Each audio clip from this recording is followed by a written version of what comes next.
Welcome to my channel பக்தி Karur TV வாழ்வின் அனுக்கிரகம். அதாவது ஜெயவேல் கிருஷ்ணகிரியிலேருந்து வந்திருக்காங்க. சரியா? அவர் நம்ம மோகனூர் மீட்டிங்லேயே பேசிட்டு போனாங்க. மறுபடியும் இப்போ பேசுகிறதுக்கான வாய்ப்பு இல்லை. ஆனால் ஐயாவை தேடி வந்துட்டார். அதனால் பேசுகிறதுக்காக அழைப்பு கொடுத்துருந்த ஐயா பர்மிஷனோட ஐயாவுக்கு இப்போ அந்த வாய்ப்பு கொடுக்குறோம். ஏன்னா அவர் இவ்வளோ நேரம் வெயிட் பண்ணி நான் பேசுகிறேன்னா இருக்கிறேன் தம்பி, இல்லைன்னா போயிடுறேன் அப்படின்னாரு. இல்லைங்கய்யா, அவ்வளோ தூரம் வந்துட்டீங்க, ஒரு 10 நிமிஷம் பேசிட்டு போங்க, ஏன்னா நம்ம கேமரா நம்பது. சரியா? 10 நிமிஷம் பேசிட்டு போங்க அப்படின்னு சொல்லி வாய்ப்பு கொடுக்கலான்னு ஐயாவோட பர்மிஷனோட கொடுக்கலான்னு நினைக்கிறேன். ஓகேங்களா? சந்தோஷம். வாங்க.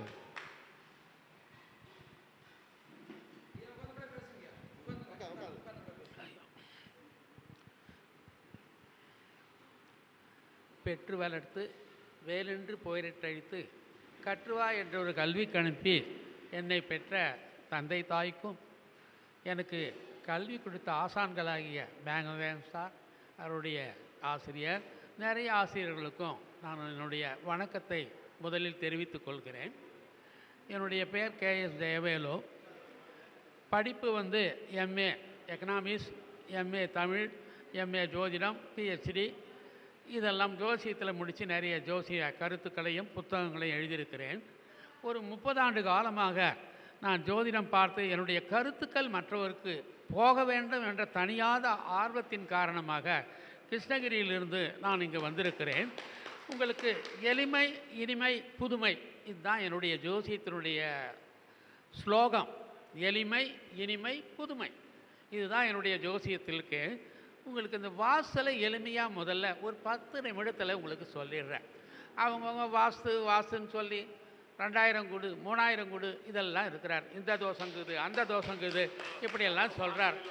ஒன்றும் தோஷம் இல்லை. அந்த இது அது இல்லை. அந்த இது இந்த ஒரு கப்பை பாருங்கள்.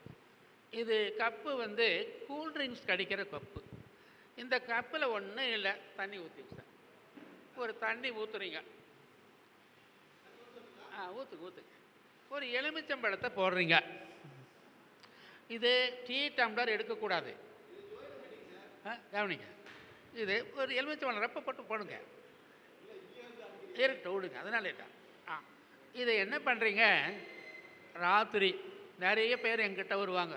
சார், வீடு சரியில்லை சார், செய்வனை பண்ணிட்டாங்க சார், அந்த வீட்டுக்கு போய் நல்லாவே இல்லை சார், நான் என்ன சார் பண்ணிட்டோன்னு வாங்க. எனக்கு அதுக்குரிய கருவி என்கிட்ட இருக்குது. ஒன்று பெண்டலம் வச்சுருக்கிறேன், இன்னொன்று அந்த கோல் மாதிரி எடுத்துன்னு போனால் சுற்றின்னு வர்றது ஒன்று இருக்குது. ஏன்னா எல்லா கிளாஸும் அந்த 80 வயசில் எல்லா கிளாஸையும் அட்டன் பண்ணியிருக்கிறேன். தமிழ்நாட்டில் எங்கெங்கே கிளாஸ் இருக்க பைத்தியக்கார மாதிரி போவேன். தேடுதல், இதுதான் என்னுடைய தாரக மந்திரம்.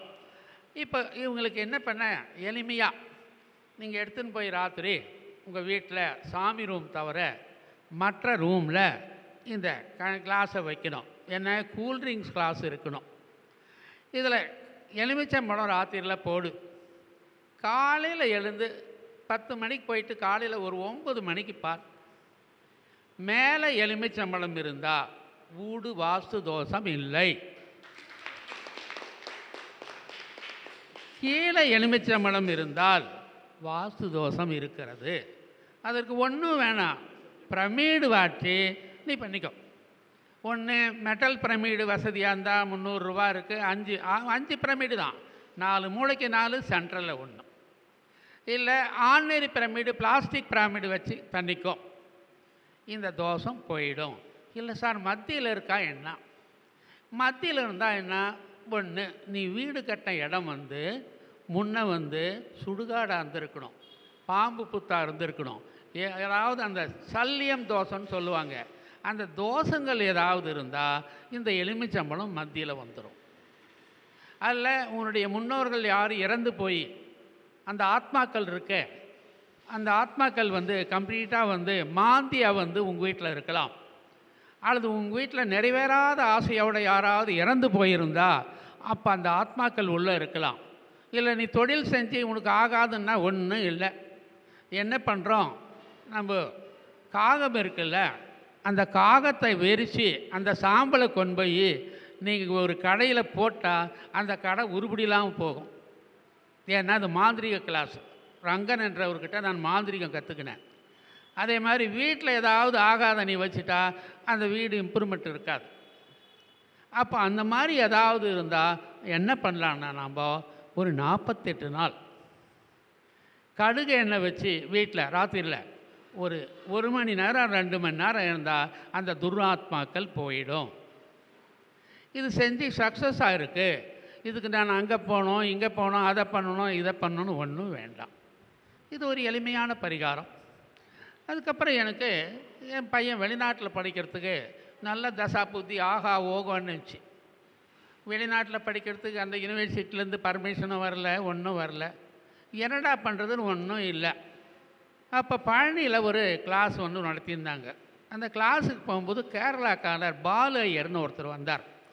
அவர் பார்த்துட்டு ஒரு புதிய கோணத்தில் சொன்னார், சார் இந்த தசாபுத்தியில் இருக்கிறது வார சூன்யம் இருக்குன்னார்.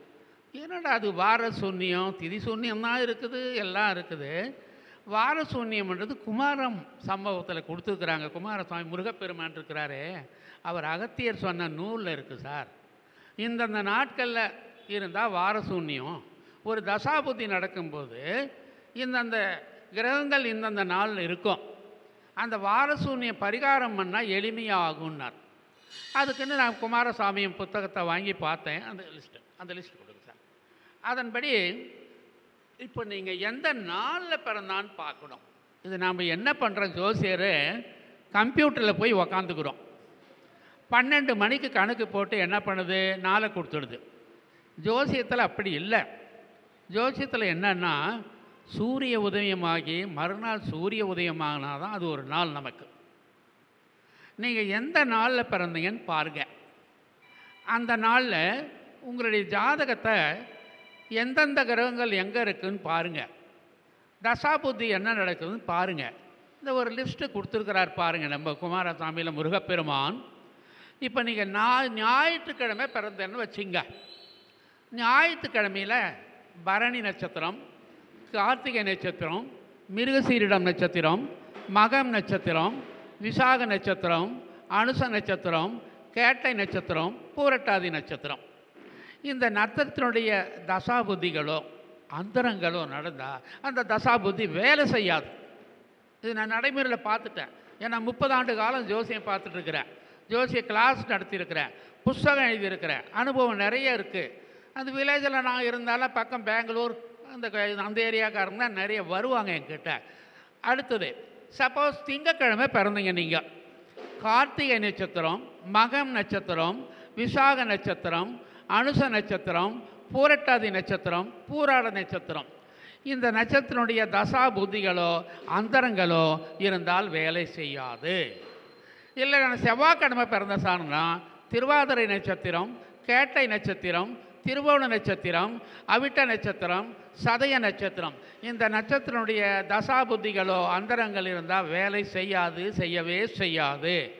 புதன்கிழமை பிறந்தவர்களாக இருந்தால் அசுவனி நட்சத்திரம், பரணி நட்சத்திரம், கிருத்திகை நட்சத்திரம், மூல நட்சத்திரம், திருவோண நட்சத்திரம், அவிட்ட நட்சத்திரம், இதில் பிறந்திருந்தால் அந்த தசாபுத்திகளோ அந்தரங்களோ வேலை செய்யாது. வியாழக்கிழமை பிறந்திருந்தால் மிருகசீரிட நட்சத்திரம், புனர்பூச நட்சத்திரம், பூச நட்சத்திரம், பூராட நட்சத்திரம், ரேவதி நட்சத்திரத்தில் பிறந்திருந்தால் அந்த தசாபுத்தி அந்தரங்கள் வேலை செய்யாது. வெள்ளிக்கிழமை பிறந்திருந்தால் ரோகிணி நட்சத்திரம், மிருகசீச நட்சத்திரம், பூச நட்சத்திரம், விசாக நட்சத்திரம், அஸ்த நட்சத்திரம், அனுச நட்சத்திரம், அவிட்ட நட்சத்திரத்தில் பிறந்திருந்தால் அந்த தசாபுத்தி வேலை செய்யாது. சனிக்கிழமை பிறந்திருந்தால் புனர்பூச நட்சத்திரம், பூச நட்சத்திரம், உத்தர நட்சத்திரம், அஸ்த நட்சத்திரம், ரேவதி நட்சத்திரத்தில் பிறந்திருந்தால் அது வேலை செய்யாது. இது குமாரசாமியின் புத்தகத்தில் எடுத்து நீங்கள் பார்க்கலாம், அழகாக தந்திருக்கிறார்கள். இதற்கு என்ன சார் பரிகாரம் என்று அந்த கேரளா ஜோசியரை நான் கேட்டேன். பாலு ஐயர்ன்றது அவருடைய ஜோசியர். அவர் சொன்னார், ஒரே நாளில் ஒரு பரிகாரம் பண்ண வேண்டும். எப்பொழுது செய்ய வேண்டும்? பிறந்த நாளிலோ, பிறந்த நட்சத்திரத்திலோ, பிறந்த யோகக்காரனிடத்தில் செய்ய வேண்டும். நாம் ஏன் பிறக்கிறோம்? போன ஜென்மத்தில் செஞ்ச நன்மை தீமைகளை அனுபவிக்க பிறக்கிறோம். அதை நாம் முதல்ல என்ன பண்ணோம்? நீக்க வேண்டும். அதற்குரிய இது ஸ்ரீவாஞ்சியம் என்ற ஊருக்கு போக வேண்டும் என்றார். ஸ்ரீவாஞ்சியத்தில் போனதுடனே அங்கே யமதர்மன் இருக்கிறார், சிவபெருமான் இருக்கிறார், பார்வதி இருக்கிறார். அங்கே இருக்கிற குளத்தினுடைய சிறப்பு என்னவென்றால், கங்கை எல்லா விதமான பாவங்களையும் செய்து விட்டார். என்னுடைய பாவத்தை எங்கு நான் தொலைப்பேன் என்று இறைவனோடு கேட்கிறார். இறைவன் என்கிறார், குப்த கங்கையாக போய் நீ ஸ்ரீவாஞ்சியத்திலே போய் சங்கமாகி விடுகிறார். அப்போது நாம் என்ன பாவம் செய்தாலும் நாம் என்ன செய்கிறப்போ, இது சடி ஜாதகம், காசி ஜாதகம் இப்படியெல்லாம் சொல்கிறோம். இந்த ஜாதகத்துக்கு ஒன்றும் வேணாம், பணம் கணம் தூக்க வேண்டாம். நேராக அங்கே போய் குப்த கங்கையில் போய் நீராடி, அங்கே நீராடிய பின்னால் அந்த இது சிறப்பு என்னென்னா, அந்த குளத்தில் சங்கு விளையும். சங்கு அந்த குளத்தில் விளையும். அதில் குளித்து முடித்து விட்டு நாம் முதல்ல யமதர்மனுக்கு இலுப்பை எண்ணெய் ஊற்றி தாமரை நீர் துரியேற்றி அர்ச்சனை பண்ண வேண்டும். இலுப்பை எண்ணெய் என்பது போன ஜென்மத்தில் நாம் செய்த பாவத்தை போக்க, தாமரையில் துணி என்பது நமக்கு பணத்தை கொடுக்க. இதை ஏற்றி யமதர்மன் கிட்ட முதல்ல போகணும். வெளியில் தான் யமதர்மன் இருக்கிறார். அங்கே போய் நாம் அதை வச்சு மனசார வேண்டணும். நான் வார சூன்யத்தில் பிறந்திருக்கிறேன், கிரகங்கள் வேலை செய்யவில்லை, எனவே இதை நீக்க பகவானே நீ அனுகிரகம் பண்ண வேண்டும் என்று வேண்ட வேண்டும். பிறகு சிவனுக்கு இதே மாதிரி ஒரு அர்ச்சனை பண்ண வேண்டும். பார்வதிக்கு ஒரு அர்ச்சனை பண்ணி மனமாற வேண்டுதல் பண்ணி நாம் போன ஜென்ம கர்மாவை தீர்க்கலாம். போன ஜென்மம் சரி, நம்ம அப்பா அம்மா சும்மா இருந்திருப்பாங்களா? 1008 பாவங்களை பண்ணியிருப்பான். 2 கல்யாணம் 3 கல்யாணம் எல்லாம் பண்ணியிருப்பான். அந்த சாபங்களை தீர்க்க அங்கிருந்து சதுலபதி என்னும்படியான ஊருக்கு போக வேண்டும். அங்கேருந்து சதுலபதி என்பது ஒரு 15 கிலோமீட்டர் தூரம். போய் இறங்கணுன்னு பித்ருலிங்கம்னு ஒரு லிங்கம் இருக்குது. அந்த லிங்கத்தை கம்ப்ளீட்டாக ராமர் வழிபாடு செய்து தன்னுடைய முன்னோர்கள் பாவத்தை தொலைத்திருக்கிறார். அந்த லிங்கத்துக்கு போய் இலுப்பை எண்ணெயும் தாமரையில் துரியை ஏற்றி அர்ச்சனை செய்ய வேண்டும். அதே மாதிரி சிவனுக்கு ஒரு அர்ச்சனையும் பார்வதிக்கு ஒரு அர்ச்சனையும் செய்ய வேண்டும். அந்த சதுலபதியின் சிறப்பு என்ன என்றால், அங்கு விநாயகர் கொம்பு இல்லாமல் மனித உருவில் இருக்கிற ஒரு சிறப்பான ஒரு இது.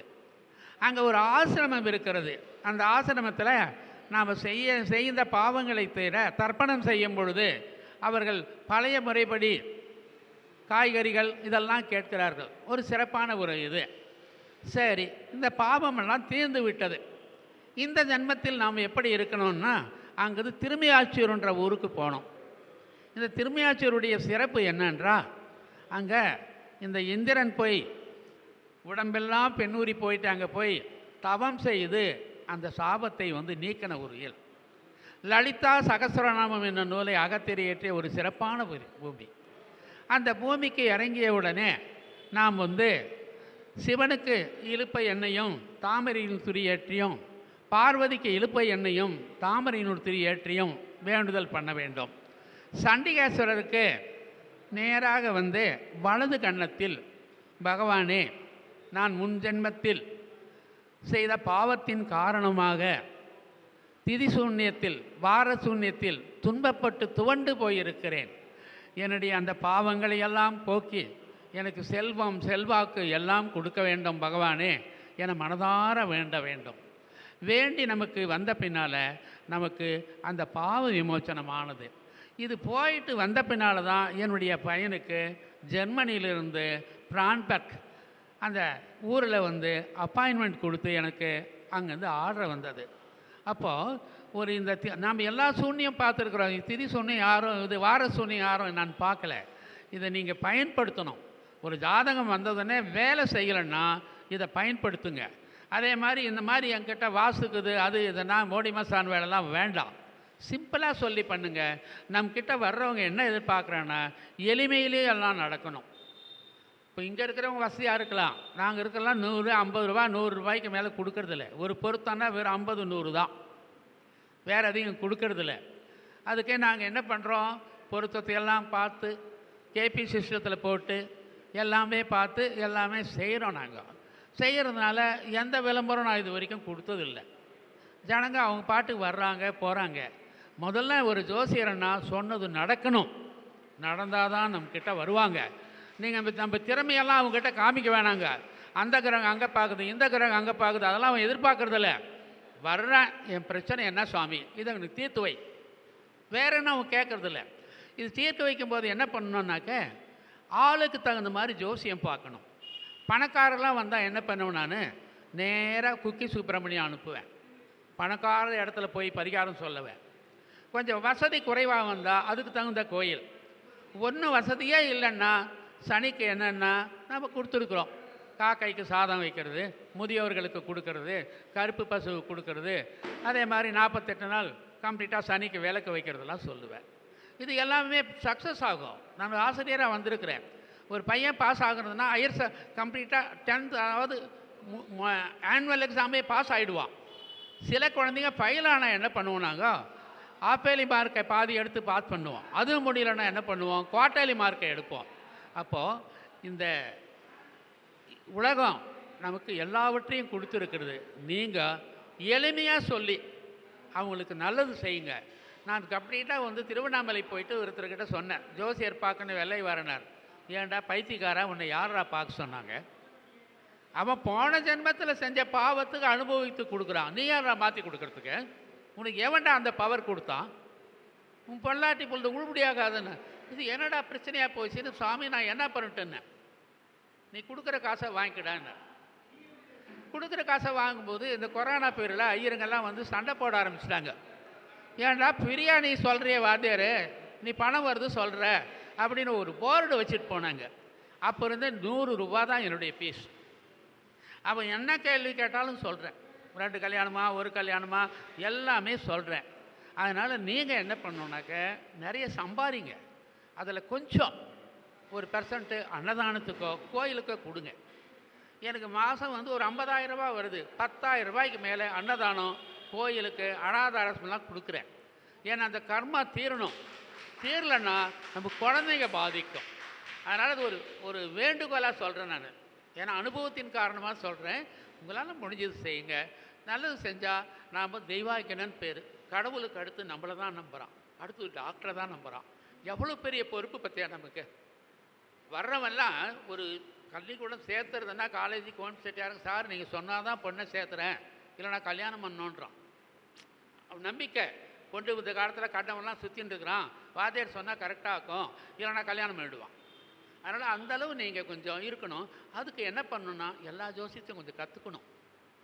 புரியுதா? இப்போ நான் சுகர் இருக்குன்னு கம்ப்ளீட்டாக ஹாஸ்பிட்டல் போனேன்.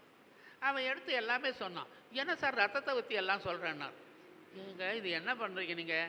சோறை வச்சு என்ன பண்ணுறாங்க அவங்க? புளி சாதம்ன்றான், தயிர் சாதம்ன்றான், கேரட் சாதம்ன்றான். அது மாதிரி நம்ம என்ன பண்ணுறோம், பழங்கால ஜோசியத்தை எடுத்து என்ன பண்ணுறான், அவன் இஷ்டப்படி பண்ணிட்டாங்க. கேபி சிஸ்டம்னா 30,000 ரூபா கேபி சிஸ்டத்துக்கு ஆரம்பத்தில் கற்றுக்கணுன்னா. அதே மாதிரி இன்னொன்று இவர் வந்து இன்னொரு சிஸ்டம், அவங்கவுங்க ஒரு சிஸ்டம். எல்லாம் பண்டமடியில் என்ன கம்ப்ளீட்டாக அந்த பாராசருடைய தான் தான். அதன் அடிப்படையில் இருக்கனால கொஞ்சம் கொஞ்சம் நீங்கள் தெரிஞ்சுக்கணும். நம்மக்கிட்ட வர்றவங்க எல்லாம் பழைய கால இதுதான் வருவாங்க, பொருத்தம் பார்க்க வருவாங்க. அதையும் நீங்கள் கொஞ்சம் பண்ணிங்க. நாடி ஜோசியம் கொஞ்சம் பார்த்துங்க, கேபி சிஸ்டம் பார்த்துங்க. அதனால் அதே மாதிரி இது இருக்குது, நம்ம அஷ்டவர்க்கம் கொஞ்சம் பார்த்துங்க. இதெல்லாம் பார்த்துட்டு நீங்கள் சொன்னீங்கன்னா சூப்பர் ஜோசியம். நம்மளை விட்டு 4 நாள் ஆனாலும் என்னை விட்டு எங்கேயும் போக மாட்டான். அந்த ஜோசியர் விட்டால் 100 இடம் பார்ப்பான். கடைசியில் வந்து வாத்தியார் சொன்னால் தான் சுப்ரீம் கோர்ட்டுன்றான் நம்மளை. அதனால் அந்தளவு நீங்கள் கற்றுக்குங்க. எல்லாமே கொஞ்சம் கொஞ்சம் கற்றுக்கோங்க. நம்ம ஆன்சர் ஆகி சொல்லலை. ஏன்னா நம்மக்கிட்ட எல்லா ஜோசியம் வரும். என்கிட்ட வர்றது ஆந்திரா ஜோசியம் வரும், கேரளா ஜோசியம் வரும், ராஜஸ்தான்கார ஜோசியம் பார்க்க வருவாங்க. அது எல்லா காரரும் அங்கே இருக்கிறாங்க. கொஞ்சம் கொஞ்சமாக நமக்கு தெரியணும். ஒன்றும் தெரியலன்னா நம்மளை மதிக்க மாட்டோம். அதனால் நீங்கள் கற்று கம்பன் கவியை போல், கன்னி தமிழே போல், மண் இமய மலையை போல் நீங்கள் நன்றாக இருக்க வேண்டும். நீங்கள் நன்றாக இருந்தால் தான் அவங்க அவங்களுடைய மற்றவங்களுக்கு செய்ய முடியும். அதில் நல்லா சம்பாதிங்க, பேர் புகழ் இருக்கட்டும். கொஞ்சம் மற்றவங்களுக்கு கொஞ்சம் 1% கொடுங்க. இது நைட்டில் தான்ப்பா போடணும். நைட்டில் தான் இந்த எலுமிச்சம்பழம் வந்து வேலை செய்யும். நைட்டில் தான் அது துராத்மா இருக்கா இல்லையான்றது வெளியே சொல்லும். இப்போ நான் என்ன பண்ணுறேன்னா, வாரத்துக்கு ஒரு நாள் 3 எலுமிச்சம்பழத்தை வெளியே கட்டிடுவேன். அந்த எலுமிச்சம்பழம் வாடி போயிட்டால் செய்வனை இருக்குன்னு அர்த்தம். யாராவது நமக்கு செஞ்சு வச்சுருக்கான்னு அர்த்தம். இது ஈஸியான டெஸ்ட்டு. நீங்கள் அவங்ககிட்ட அதை பார்க்குறேன் இதை பார்க்குறேன்லாம் ஒன்றும் வேணாம். சிம்பிளாக சொல்லுங்கள், சக்ஸஸ் ஆகுது. நான் 20 வருஷமாக செஞ்சுருக்கிறேன். நான் வாஸ்துவில் வந்து பட்டம் வாங்கியிருக்கிறேன், பிஹெச்டி வாங்கியிருக்கிறேன், எல்லா இதுவும் தெரியும் எனக்கு. நம்ம கிராமத்தில் இருக்கிறதுனால இங்கே ஷைன் ஆகலை. நமக்கு பணம் பகவான் கொடுத்துக்கிறார். பையன் வெளிநாட்டில் சம்பாதிக்கிறான், வீட்டில் டீச்சர் அம்மா, எங்களுக்கு பென்ஷன் வருது, 10 வீடு இருக்குது, மெட்ராஸில் ஒரு 4 வீடு இருக்குது. அதனால் தொழில் இல்லை, ஏதோ சர்வீஸ் செய்கிறோம். என்னுடைய திறமையை உங்களுக்கு கொடுக்குறேன்.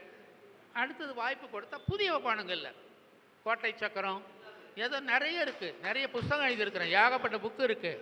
நீங்கள் கேட்டால் கொடுக்குறேன். ஓகே, பார்க்கலாம். நன்றி, வணக்கம். இதை பார்க்குற எல்லாருக்கும் என்னுடைய அன்பான நன்றியை தெரிவித்துக் கொள்கிறேன். நன்றி. ஓகே,